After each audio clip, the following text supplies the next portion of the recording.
ఎగువ ప్రాంతాల నుంచి కృష్ణానదికి వచ్చే వరద నీరు తగ్గుతోంది. నాగార్జునసాగర్ గేట్లు పూర్తిగా మూసేశారు. ప్రకాశం బ్యారేజ్కి శనివారం సాయంత్రం వరద నీరు కొనసాగింది. ఆ తర్వాత తగ్గుముఖం పట్టింది. బ్యారేజీ గేట్లు క్రమంగా మూసివేయటం ప్రారంభించారు.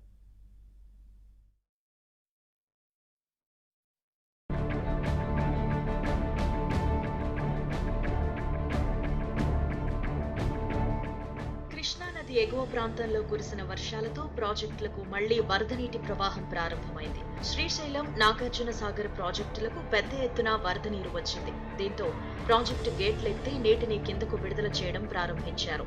3 రోజుల పాటు ఈ వరద నీరు రావడంతో రాష్ట్రంలో ప్రాజెక్టు గేట్లెత్తి కిందకు విడుదల చేసిన నీరు ప్రకాశం బ్యారేజీ నుంచి సముద్రంలో వృధాగా కలిసిపోయింది. వరద ఉధృతి శనివారం ఉదయం వరకు కొనసాగింది. శనివారం సాయంత్రానికి వరద ఉధృతి తగ్గిపోయింది. దీంతో నాగార్జునసాగర్ ప్రాజెక్టు గేట్లు మూసివేశారు.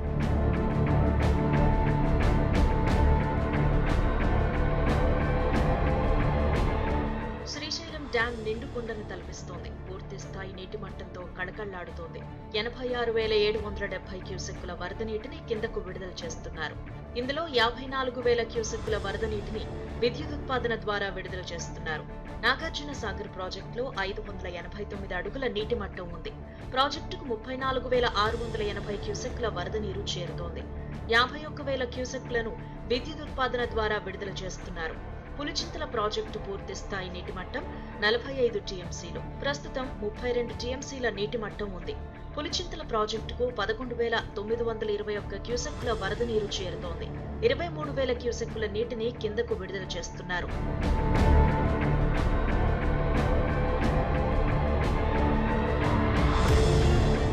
ప్రకాశం బ్యారేజ్కి పైనుంచి వరద నీరు వచ్చింది. శనివారం ఉదయం దాదాపు 1,70,000 క్యూసెక్ల వరద నీటిని ప్రకాశం బ్యారేజ్ గేట్లు మొత్తం ఎత్తి కిందకు విడుదల చేశారు.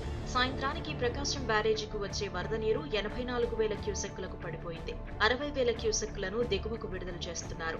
మరో 20,000 క్యూసెక్లను కృష్ణా, తూర్పు, పశ్చిమ డెల్టాలకు విడుదల చేస్తున్నారు. ఎగువ ప్రాంతాల్లో కురుస్తున్న వర్షాల కారణంగా ప్రాజెక్టులకు శుక్రవారం వరకు వరద నీటి ప్రవాహం ఉంది. అయితే ఆ నీటి ప్రవాహం ఇప్పుడు పూర్తిగా తగ్గిపోయింది.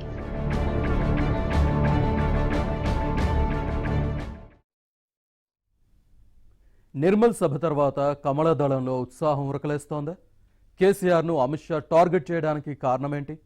బండి సంజయ్, ఈటెల రాజేందర్ను అమిత్ షా పొగడ్తలతో ముంచెత్తడానికి రీజన్ ఏంటి? హుజురాబాద్ ఉప ఎన్నికకు కౌంట్ డౌన్ మొదలైనట్లేనా?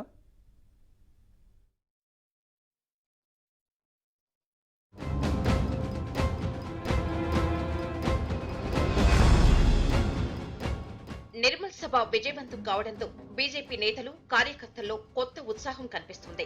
వచ్చే అసెంబ్లీ ఎన్నికల్లో అధికారమే లక్ష్యంగా ముందుకు వెళ్తున్న బీజేపీకి అమిత్ షా కొండంత భరోసా ఇచ్చారని కమలనాథులు సంతోషాన్ని వ్యక్తం చేస్తున్నారు. టీఆర్ఎస్ ప్రభుత్వానికి వ్యతిరేకంగా బండి సంజయ్ పాదయాత్ర చేస్తుంటే వారం పాటు ఢిల్లీలో మకాం వేసిన కేసీఆర్, ప్రధాని మోదీ అమిత్ షాను కలవటం ద్వారా తెలంగాణలో బీజేపీని ఇరుకున పెట్టారు. దీంతో అలర్ట్ అయిన బీజేపీ దిద్దుబాటు చర్యలకు దిగింది. అమిత్ షాను రంగంలోకి దింపింది. నిర్మల్లో బహిరంగ సభను ఏర్పాటు చేసింది. దీంతో అమిత్ షా సభ రాజకీయ చర్చకు తెరతీసింది. టీఆర్ఎస్ కు దోస్తానా లేదని, రాజకీయ పోరాటం కొనసాగుతుందన్న భరోసాను అమిత్ షా తన ప్రసంగంలో ఇచ్చారని బీజేపీ నేతలంటున్నారు. బీజేపీకి కింది స్థాయి నేతలు, కేడర్లో ఉన్న అనుమానాలను నివృత్తి చేసే విధంగా అమిత్ షా ప్రసంగం కొనసాగిందని బీజేపీ వర్గాలంటున్నాయి.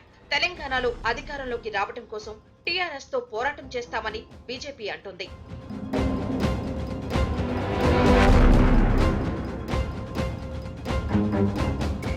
టీఆర్ఎస్, బీజేపీకి మధ్య రాజకీయంగా హోరాహోరీ నడుస్తున్న సమయంలో కేసీఆర్ ఢిల్లీలో పర్యటించారు. ప్రధాని మోదీతో పాటు పలువురు కేంద్ర మంత్రులతో కేసీఆర్ వరుసగా భేటీలు కావటం, హుజూరాబాద్ ఉప ఎన్నిక అనూహ్యంగా వాయిదా పడటంతో తెలంగాణ బీజేపీ నేతలు టెన్షన్ పడ్డారు. బీజేపీ, టీఆర్ఎస్ మధ్య రహస్య దోస్తానా ఉందన్న ప్రచారం కూడా కాషాయ పార్టీ నేతలకు ఇబ్బంది పెట్టింది. టీఆర్ఎస్ తో తెలంగాణ బీజేపీ గట్టిగా పోరాడుతున్నా ఢిల్లీలో బీజేపీ నేతలు కేసీఆర్ తో స్నేహంగా ఉండటం, రాష్ట్ర పథకాలను కేంద్ర మంత్రులు అధికారులు ప్రశంసించడం లాంటివి తెలంగాణ కమలనాథులకు మింగుడు పడలేదు. గత వారం హైదరాబాద్ వచ్చిన కేంద్ర మంత్రి జ్యోతిరాదిత్య సింధియా సైతం ప్రగతి భవన్ కు వెళ్లి ముఖ్యమంత్రిని కలవటాన్ని రాష్ట్ర బీజేపీ నేతలు జీర్ణించుకోలేకపోయారు. తెలంగాణ బీజేపీ నేతలు పడుతున్న ఆందోళన విషయం బీజేపీ జాతీయ నాయకత్వం దృష్టికి వెళ్లిందట. ఇందులో భాగంగానే నిర్మల్ వేదికగా బీజేపీ నేతలు కార్యకర్తలకు అమిత్ షా క్లారిటీ ఇచ్చారని చర్చ జరుగుతోంది.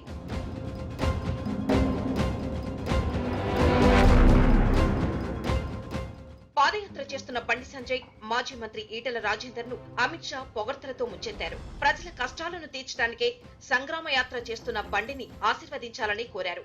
ఈటెల రాజేందర్ ను సైతం ఫైటర్ గా అభివర్ణించారు. దీంతో బండి సంజయ్, ఈటెలకు హైకమాండ్ అండదండలు పుష్కలంగా ఉన్నాయన్న చర్చ జోరందుకుంది. మరోవైపు హుజూరాబాద్ ఉప ఎన్నిక త్వరలో జరగనుందన్న చర్చకు నిర్మల్ సభ తెరతీసింది. హుజూరాబాద్ లో టీఆర్ఎస్ ను ఎదుర్కోవటానికి కావాల్సినంత నైతిక మద్దతు లభించిందని కమలనాథులు చెప్పుకుంటున్నారు. టీఆర్ఎస్, బీజేపీ ఒక్కటేనని విమర్శలు చేస్తున్న కాంగ్రెస్ కు అమిత్ షా చెక్ పెట్టారని తెలంగాణ బీజేపీ నేతలు అంటున్నారు.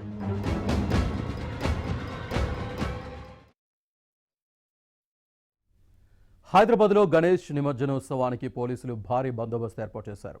27,000 మంది సిబ్బందితో నిఘా పెట్టనున్నారు. సీసీ కెమెరాలతో నిమజ్జనోత్సవాన్ని పర్యవేక్షించనున్నారు. ఆదివారం వైన్ షాపులకు అనుమతి లేదని పోలీసులు స్పష్టం చేశారు.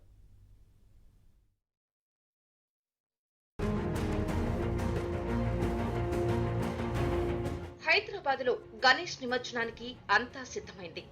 ఆదివారం జరిగే గణేశుడు శోభయాత్రకు భారీగా ఏర్పాట్లు చేశారు.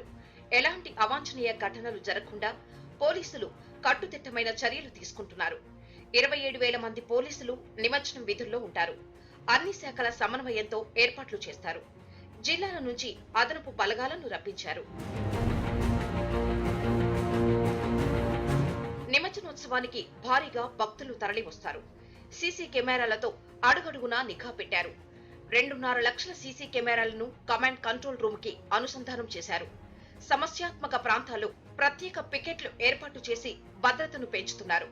100 షీ టీమ్స్ తో మహిళల భద్రతపై దృష్టి పెట్టబోతున్నారు. ఇక ర్యాపిడ్ యాక్షన్ ఫోర్స్ తో సున్నితమైన ప్రదేశాల్లో గస్తీ నిర్వహించారు. పలువురు అనుమానితులు, రౌడీ షీటర్లను పోలీసులు అరెస్ట్ చేశారు. టోటల్ ఫోర్స్ డిస్ట్రిబ్యూషన్ లో special police 27,000 approximately police force కి డిప్లాయ్మెంట్ జరుగుతుంది. Specialized unit like rapid action force hyper sensitive ఏరియాలో ఇంపార్టెంట్ జంక్షన్స్, ఇమర్షన్ పాయింట్ లో ఇవన్నీ అరేంజ్మెంట్ జరుగుతుంది. హుస్సేన్ సాగర్ దగ్గర నిమజ్జనానికి 51 క్రెయిన్లను ఏర్పాటు చేశారు. 2.5 కిలోమీటర్ల పొడవున ఖైరతాబాద్ వినాయకుడి శోభయాత్ర కొనసాగనుంది. పోలీస్ అధికారుల మధ్య కమ్యూనికేషన్ కు ఇబ్బందులు రాకుండా ఏర్పాట్లు చేశారు. ఆదివారం ఉదయం 6 గంటల నుంచి సోమవారం ఉదయం 6 గంటల వరకు ట్రాఫిక్ ఆంక్షలు అమల్లో ఉంటాయి. 18 కిలోమీటర్ల పొడవున బాలాపూర్ వినాయకుడి శోభయాత్ర సాగుతుంది. నిమజ్జనోత్సవంలో ఎవరైనా అల్లర్లు సృష్టిస్తే కఠిన చర్యలు తీసుకుంటామని పోలీసులు హెచ్చరించారు.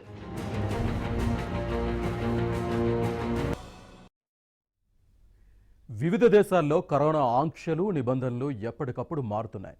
దీంతో అంతర్జాతీయ ప్రయాణాలు చేసే వారికి ఇబ్బందులు తప్పడం లేదు. అత్యవసర పనులపై స్వదేశానికి వస్తున్న వారికి తిరిగి వెళ్లే సమయంలో 1,00,000 సమస్యలు ఎదురవుతున్నాయి.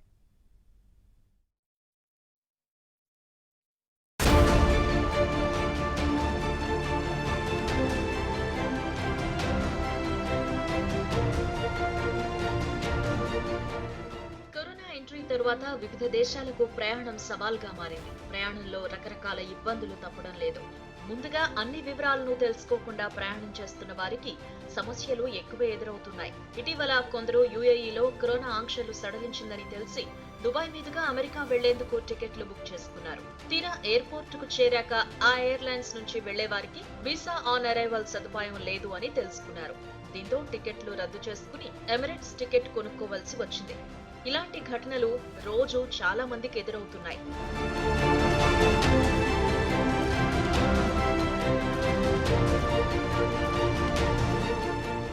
ఖతార్ వెళ్లేందుకు మరికొందరు ప్రయాణికులు విమానం బయలుదేరడానికి 3 గంటల ముందుగానే విమానాశ్రయం చేరుకోగా అక్కడి సిబ్బంది షాక్ ఇచ్చారు. కోవిడ్ పరీక్షల కోసం విమానం బయలుదేరడానికి 5-6 గంటల ముందే రావాలి అని సెలవిచ్చారు. అయితే సమయం మార్చిన విషయం తెలియకపోవడంతో ఆ ప్రయాణికులు టికెట్లు రద్దు చేసుకోవాల్సి వచ్చింది.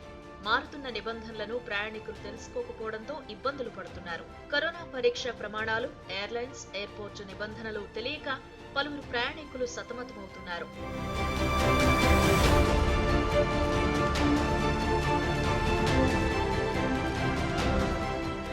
అంతర్జాతీయ ప్రయాణికులు 2 సార్లు కోవిడ్ పరీక్ష చేయించుకోవాల్సి వస్తుంది. ప్రస్తుతం అన్ని విమానయాన సంస్థలు గమ్యస్థానం చేరుకునే సమయానికి 48 గంటల ముందుగా కోవిడ్ పరీక్ష రిపోర్ట్తో రావాలి అని చెబుతున్నారు. గతంలో ఇది 48 నుంచి 72 గంటలుగా ఉండేది. అయితే ఈ సమాచారం విమానయాన సంస్థల వెబ్సైట్లో అప్డేట్ కావట్లేదు. నిబంధనలు తరచూ మారుతున్నాయి. వివిధ దేశాలు ఆంక్షలను కఠినం చేస్తున్నాయి. దీంతో ప్రయాణికులు గందరగోళానికి గురవుతున్నారు.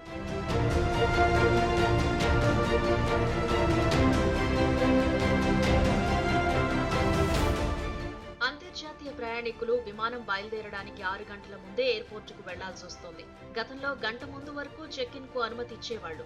ఇప్పుడు 3 గంటల ముందుగానే చెక్ ఇన్ అయిపోవాలి అని రూల్ మార్చేశారు. సరైన వీసా ఉంటే అంతర్జాతీయ ప్రయాణానికి పర్మిషన్ ఉన్నట్టేనని అనుకునే పరిస్థితి లేదు. ప్రయాణ పత్రాలన్నీ చూశాకే ఆర్టీపీసీఆర్ పరీక్షకు అనుమతిస్తున్నారు.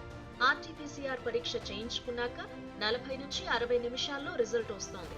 ప్రయాణ సమయానికి కనీసం 5 గంటల ముందు ఆర్టీపీసీఆర్ కు శాంపిల్ ఇవ్వాలని ఎయిర్లైన్స్ సిబ్బంది అంటున్నారు. అయితే వివిధ దేశాలు అమలు చేస్తున్న కరోనా ఆంక్షలు, వీసా వివరాలను ప్రయాణికులు ఎప్పటికప్పుడు తెలుసుకోవాలి అని అధికారులు సూచిస్తున్నారు. వీసా ఆన్ అరైవల్ సదుపాయం గురించి ముందే తెలుసుకోవాలంటున్నారు. ప్రయాణానికి ముందు రోజు విమానయాన సంస్థ కాల్ సెంటర్ కు ఫోన్ చేయడం మంచిదని అభిప్రాయపడుతున్నారు.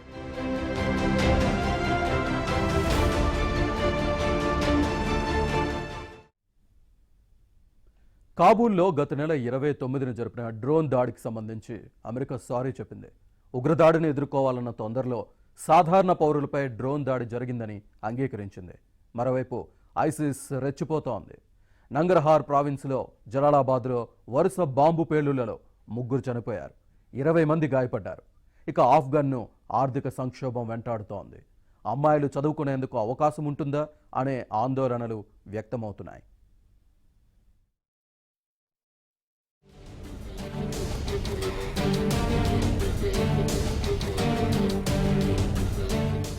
ఆఫ్ఘనిస్తాన్ రాజధాని కాబూల్లో గత నెల 29న జరిపిన డ్రోన్ దాడిపై అమెరికా స్పందించింది. దాడికి సంబంధించి అమెరికా తప్పు చేసినట్టు అంగీకరించింది. అప్పటి దాడిలో కేవలం సాధారణ ప్రజలే చనిపోయారని ఒప్పుకుంది. తొలుత తాము చేసిన దాడిలో ఐసిస్ కే ఉగ్రవాది చనిపోయినట్టు అమెరికా బలగాలు వాదించాయి. కాబూల్ విమానాశ్రయం మీదకు పేలుడు పదార్థాలతో దూసుకురావడం చూసి డ్రోన్ దాడి చేశామని తెలిపింది. అయితే ఆ దాడిలో చిన్నారులు, సాధారణ ప్రజలే చనిపోయారు. ఈ వార్తలను ఇంతకాలం అమెరికా ఖండించింది.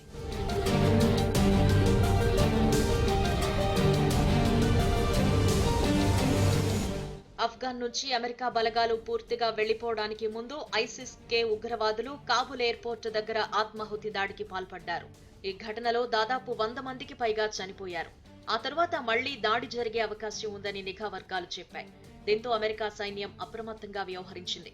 అయితే ఉగ్రవాదుల వాహనంగా భావించి సాధారణ ప్రజలు ప్రయాణించిన కారుపై డ్రోన్ దాడి చేసింది. ఈ ఘటనలో 10 మంది చనిపోయారు. దీనిపై central commander general Frank McKenzie తాజాగా స్పందించారు. క్షమాపణలు కోరారు. అప్పటి ఆందోళనకర పరిస్థితుల వల్లే తొందరలో డ్రోన్ దాడి జరిగిందన్నారు.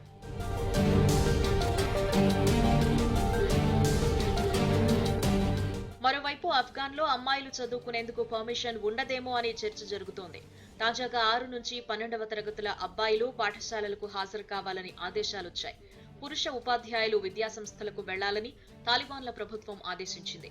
అయితే 6 నుంచి 12వ తరగతి చదివే అమ్మాయిల విషయం మాత్రం ప్రస్తావించలేదు. 1 నుంచి 5వ తరగతి విద్యార్థినులు పాఠశాలలకు వెళ్లేందుకు తాలిబాన్లు ఇదివరకే అనుమతిచ్చారు. 1990లో అధికారంలో ఉన్నప్పుడు కూడా అమ్మాయిలపై పలు ఆంక్షలు పెట్టారు. అప్పట్లో మహిళలు ఉద్యోగాలు చేయకుండా నిషేధాజ్ఞలు విధించారు.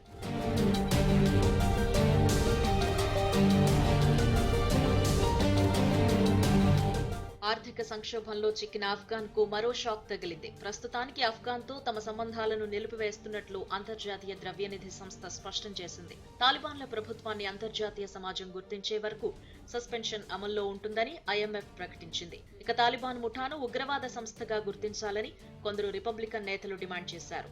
తాలిబాన్ల తాత్కాలిక కేబినెట్లో ఐక్యరాజ్య సమితి నిషేధిత జాబితాలోని పలువురు ఉగ్రవాదులు ఉన్న విషయాన్ని గుర్తు చేశారు.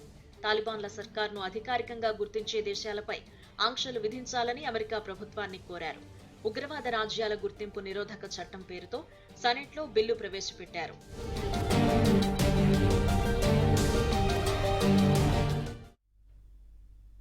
టాలీవుడ్ డ్రగ్స్ కేసులో ఓవైపు ఈడీ దూకుడుగా ఉంది.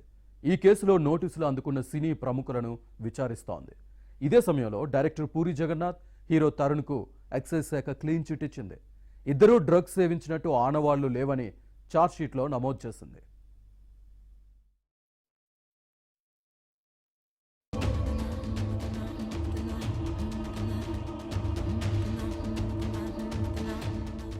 రెండు 2017లో సంచలనం రేపిన టాలీవుడ్ డ్రగ్స్ కేసు కొన్ని రోజులుగా మళ్లీ ప్రకంపనలు సృష్టిస్తోంది. ఈ కేసులో ప్రధాన సూత్రధారి కెల్విన్ స్టేట్మెంట్ ఆధారంగా ఈడీ విచారణ జరుపుతోంది. ఇప్పటికే పలువురు సినీ ప్రముఖులను ప్రశ్నించింది. మనీ లాండరింగ్ కోణంలో విచారిస్తోంది.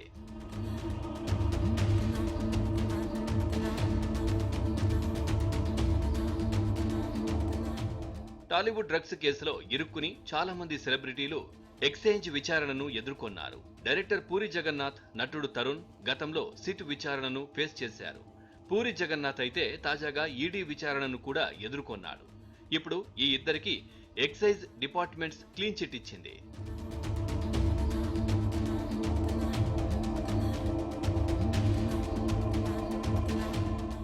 టాలీవుడ్ డ్రగ్స్ కేసును విచారించిన ఆబ్కారీ శాఖ 2017లో పూరి జగన్నాథ్, తరుణ్ నుంచి నమూనాలను సేకరించింది.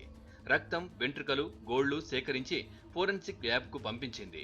గతేడాది డిసెంబర్ 8న ఎక్సైజ్ డిపార్ట్మెంట్కు ఎఫ్ఎస్ఎల్ తన నివేదికను సమర్పించింది.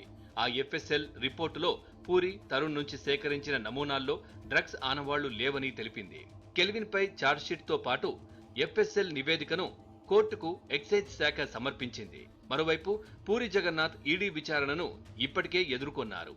ఈ నెల 22న ఈడీ ముందు తరుణ్ హాజరు కాబోతున్నాడు. అయితే ఇద్దరు డ్రగ్స్ సేవించకపోయినా డ్రగ్స్ కొనుగోలు చేశారనే ఆరోపణలున్నాయి. ఈడీ విచారణలో ఏం తేలుతుందనేది చర్చనీయాంశంగా మారింది.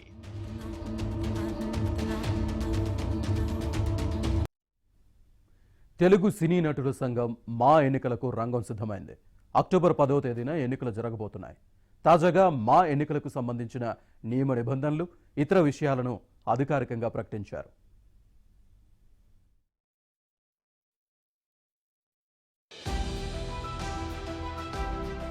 మా ఎన్నికలకు సన్నాహాలు జరుగుతున్నాయి. అక్టోబర్ 10న ఎన్నికలు నిర్వహిస్తారు.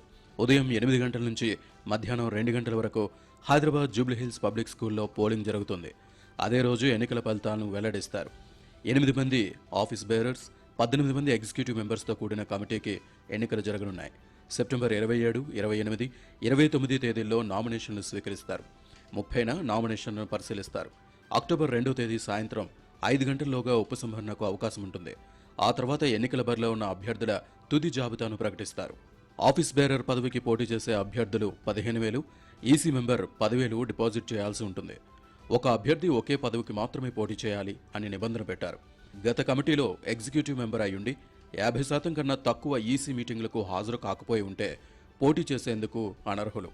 20 శాఖల అసోసియేషన్లలో ఆఫీస్ బేరర్స్గా ఉన్నవారు ఆ పదవులకు రాజీనామా చేయకపోతే మా ఎన్నికల్లో పోటీ చేయడానికి అనర్హులు. టీ20 కెప్టెన్సీ నుంచి విరాట్ కోహ్లీ తప్పుకోవడానికి కారణాలేంటి? సెలెక్టర్ల ముందు కోహ్లీ పెట్టిన కొన్ని ప్రతిపాదనలు బెడిసికొట్టాయా? వైస్ కెప్టెన్సీ నుంచి రోహిత్ను సాగనంపాలనుకుంటున్నాడా? అంటే అవుననే ప్రచారమే జరుగుతోంది.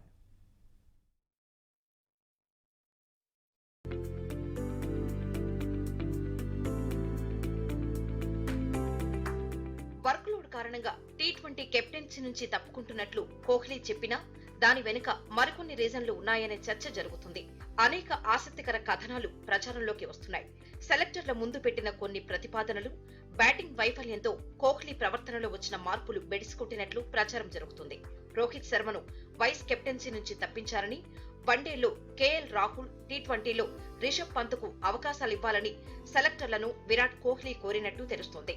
తాజాగా కెప్టెన్ గా విరాట్ కోహ్లీ ప్రవర్తన బాలేదని జట్టులోని ఓ సీనియర్ ఆటగాడు బీసీసీఐ సెక్రటరీ జై షాకు ఫిర్యాదు చేసినట్లు ప్రచారం జరుగుతోంది.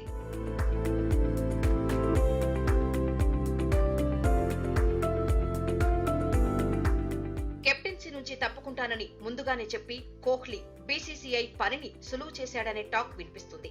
WTC ఫైనల్ ఓటమి తర్వాత కోహ్లీ ప్రవర్తనలో చాలా మార్పు వచ్చిందని, సహచర ఆటగాళ్లు, కోచ్ల పట్ల కెప్టెన్ వైఖరి ఇబ్బందికరంగా మారిందని ఓ సీనియర్ ప్లేయర్ బీసీసీఐ దృష్టికి తీసుకువెళ్లినట్లు తెలుస్తుంది. తనకు వ్యతిరేకంగా జరుగుతున్న పరిణామాలను పసిగట్టిన కోహ్లీ ముందుగానే తన నిర్ణయాన్ని చెప్పేశాడనే చర్చ ఊపందుకుంది.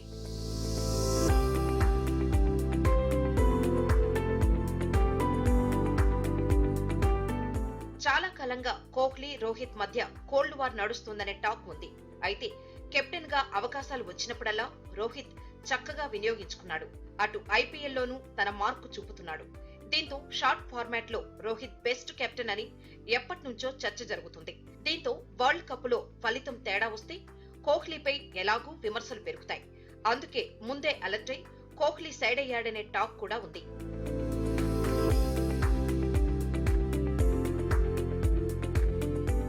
కోహ్లీ T20 కెప్టెన్సీ మాత్రమే వదులుకోవడంతో రోహిత్ శర్మకు ఒక్క ఫార్మాట్ సారథ్య బాధ్యతలు ఇవ్వాలా, లేక పరిమిత ఓవర్ల ఫార్మాట్స్ మొత్తానికి కెప్టెన్ చేయాలా అనే విషయాన్ని బీసీసీఐ తేల్చుకోలేకపోతుంది.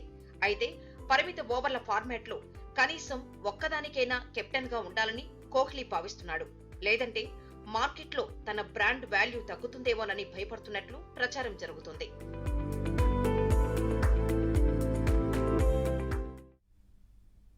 ట్రాఫిక్ రూల్స్ని పాటించండి, సురక్షితంగా ఇంటికి చేరండి అంటూ అధికారులు ఎంత మొత్తుకున్నా కొందరికి పట్టదు. తాజాగా ఓ షాకింగ్ వీడియో సోషల్ మీడియాలో వైరల్ అవుతోంది. ఈ వీడియో చూసి నెటిజన్లు సీరియస్గా రియాక్ట్ అవుతున్నారు.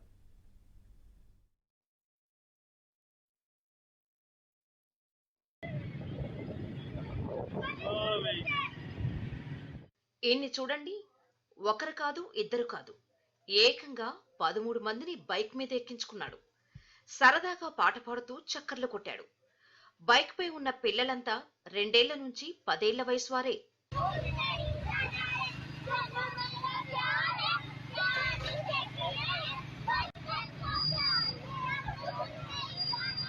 బైక్ సీట్లు, చక్రాలు ఎక్కడ ఖాళీ ఉంటే అక్కడ పిల్లల్ని కూర్చోబెట్టాడు.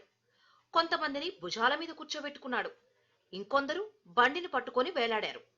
ప్రస్తుతం ఈ వీడియో సోషల్ మీడియాలో తెగ వైరల్ అవుతోంది.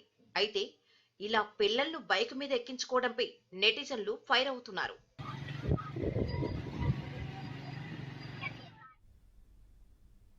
కొన్ని సంవత్సరాల క్రితం వరకు తిరువనంతపురంలోని శ్రీ పద్మనాభ స్వామికి అంతులేని సంపద ఉంది. అయితే ఇప్పుడు పద్మనాభుడు ఆర్థిక సంక్షోభంలో ఉన్నాడు. ఆ కథ ఏంటో మీరే చూడండి.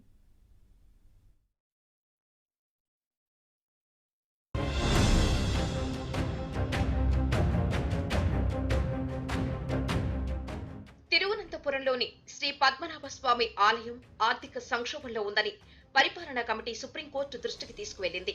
తగినంత ఆదాయం రాకపోవడం వల్ల నెలవారీ ఖర్చులకు ఇబ్బందిగా ఉందని తెలిపింది. ప్రతి నెల ఖర్చులకు 1,25,00,000 అవసరం. అయితే 60 నుంచి 70 లక్షల ఆదాయం మాత్రమే వస్తుందని పద్మనాభ స్వామి ఆలయ పరిపాలన కమిటీ తెలిపింది.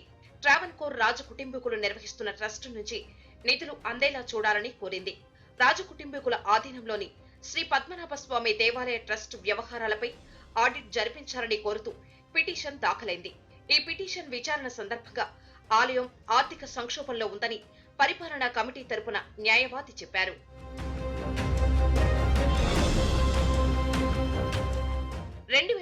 నాటి ఆడిట్ ప్రకారం ట్రస్ట్ దగ్గర 2,87,00,000 నగదు, 1,95,00,000 ఆస్తులు ఉన్నట్లు ఆలయ పరిపాలనా కమిటీ న్యాయవాది చెప్పారు. మొత్తం ఎంత ఆస్తులు ఉన్నాయని తెలుసుకోవడానికి ఆడిట్ జరగాల్సి ఉందని తెలిపారు. అయితే ఈ వాదనను ట్రస్ట్ తరపు న్యాయవాది ఖండించారు. ఆలయ పరిపాలన, రోజువారీ వ్యవహారాలతో ట్రస్టుకు ఎలాంటి పాత్ర లేదన్నారు. రాజు కుటుంబీకులకు సంబంధం ఉన్న పూజలను మాత్రమే పర్యవేక్షిస్తుందన్నారు. ట్రస్టుకు ఆలయంతో సంబంధం లేదన్నారు. ఆడిట్ చేయించాల్సిన పని లేదని తెలిపారు. ట్రస్ట్ వ్యవహారాలను ఆలయ కమిటీ పర్యవేక్షిస్తుందంటే అంగీకరించబోమని అన్నారు. ఆదాయపు పన్ను చట్టానికి అనుగుణంగా కార్యకలాపాలు నిర్వహిస్తున్నట్లు తెలిపారు. దేవాలయ ఆదాయ వ్యయాలపై 25 సంవత్సరాల ఆడిట్ ను నిర్వహించాలంటూ గత ఏడాది జారీ చేసిన ఉత్తర్వుల నుంచి ట్రస్టును మినహాయించాలని కోరారు.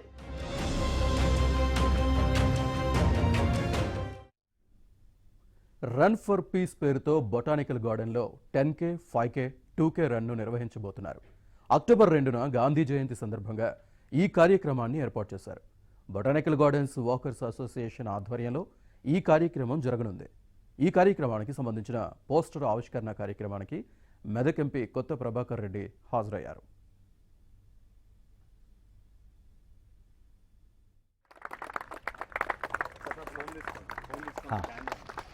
అంతే వచ్చేస్తుంది. మరి ఇక్కడ అందరికి కూడా ఇక్కడ వచ్చే వాకర్స్ అందరిని కూడా దృష్టిలో పెట్టుకొని ఒక 10K run, 5K run, 2K run దీన్ని నిర్వహించాలి. నిర్వహించినట్టయితే మరి ఆరోగ్యం మీద అవేర్నెస్ ప్రోగ్రామ్ పెట్టినట్టయితే అని చెప్పి ఒక మంచి ఉద్దేశంతో ఇక్కడ బొటానికల్ గార్డెన్ సంబంధించిన మరి ప్రతి వాకర్స్ కూడా ఇంటిమేట్ చేయడం జరిగింది. మీరు ఇచ్చే ఎంతూజియాజంతో కార్పొరేషన్ తరపున కూడా చాలా పెద్ద ఎత్తున యాక్టివిటీస్ టేకప్ చేసి ఇంకా పార్క్లో గ్రీనరీ పెంచడము, అంటే బొటానికల్ గార్డెన్ అని పేరు పెట్టుకున్నాం మనం. లండన్లో బొటానికల్ గార్డెన్ ఉంది, క్యూ బొటానికల్ గార్డెన్ అనేది వరల్డ్ ఫేమస్గా ఉంది అది. మరి అలాంటి బొటానికల్ గార్డెన్ పేరు పెట్టుకొని మనం ఇంకా దీన్ని బొటానికల్ ప్యారడైజ్ లాగా చెయ్యాలి అనే ఒక సంకల్పంతో ఉన్నాము. బొటానికల్ గార్డెన్ వాకర్స్ అసోసియేషన్ తరఫున 10K, 5K, 2K run 2 October నాడు మేము చేస్తున్నాము. చాలా పెద్ద ఎత్తున రిజిస్ట్రేషన్స్ అవుతున్నాయి. మేము ఒక 10Kకి ఒక 300 to 400 మెంబర్స్, 5Kకి ఒక 200-300 దగ్గర అంతా వాకర్స్. ఇక్కడ ఉన్న చుట్టుపక్కల ఉన్న అపార్ట్మెంట్స్, విల్లాస్ కానీ ఇక్కడ ఉన్న ప్రజలందరూ ఒక దగ్గర 1000 మెంబర్స్ ఎక్స్పెక్ట్ చేస్తున్నాము. రిజిస్టర్ అయిపోతుంది ఫస్ట్ ప్రాబ్లం ప్లీజ్ అక్కడైనా పర్లేదు, ఇద్దరు ఒకవైపు. ఇవి ఈ బులెటిన్ విశేషాలు. చూస్తూనే ఉండండి ABN ఆంధ్రజ్యోతి.